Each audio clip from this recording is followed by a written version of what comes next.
Bollywood movie dark chocolate చిత్రంలో వివాదాస్పద పాత్రగా మనకు కనిపించిన షీనా ఓహరాలో నటించిన ముద్దుగుమ్మ గుర్తుందా? బెంగాలీకి చెందిన ఈ భామ పేరు రియా సేన్. ప్రముఖ బెంగాలీ నటి సుచిత్రా సేన్ మనవరాలైన రియా సేన్ ఇప్పటికే బాలీవుడ్లో ఓ స్థాయి గుర్తింపును సాధించేసింది. టాలీవుడ్లోనూ ఎంట్రీ ఇచ్చిన ఈ భామ నేను మీకు తెలుసా అనే చిత్రంలోనూ కనిపించింది.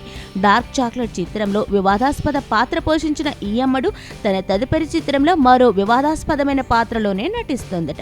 స్వలింగ సంపర్కం ఇతివృత్తంగా సాగే ఈ చిత్రంలో లెస్బియన్ ఐకాన్ గా తాను అందరినీ ఆకట్టుకుంటానని ఈ అమ్మడు ఇటీవలే చెప్పింది. అయినా ఇప్పుడు రియా సేన్ ప్రస్తావన ఎందుకంటారా? ఈ లెస్బియన్ ఇంటర్వ్యూ సందర్భంగా ఈ ముద్దుగుమ్మ చెప్పిన ఓ విషయం ప్రస్తుతం పెద్ద చర్చకే తెరలేపేసింది.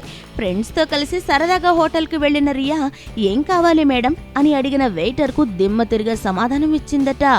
Could I have some sex please అంటూ రియా చెప్పిన మాటకు వెయిటర్ అయితే అక్కడే నిశ్చేష్టుడుగా నిలబడిపోయాడట.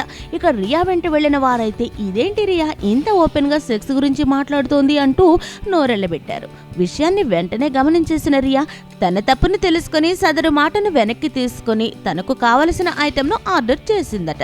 ఈ ఘటనను రియానే స్వయంగా బయట పెట్టుకోవడం విశేషం. ముంబైలోని ఆంధేరి వెస్ట్ లో ఓ పేరొందిన రెస్టారెంట్ కు ఫ్రెండ్స్ తో కలిసి వెళ్లానని చెప్పిన రియా అక్కడ జరిగిన సంఘటనను పూసగుచ్చినట్లు వివరించింది.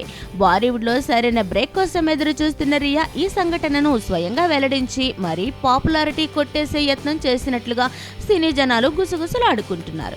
ఏదేమైనా పబ్లిక్ గా సెక్స్ కావాలని అడిగే అమ్మాయిలని మనం చూసామా? ఇకపై ఈ ప్రశ్న వేసుకుంటే మనకు రియానే గుర్తుకు రాక తప్పదు.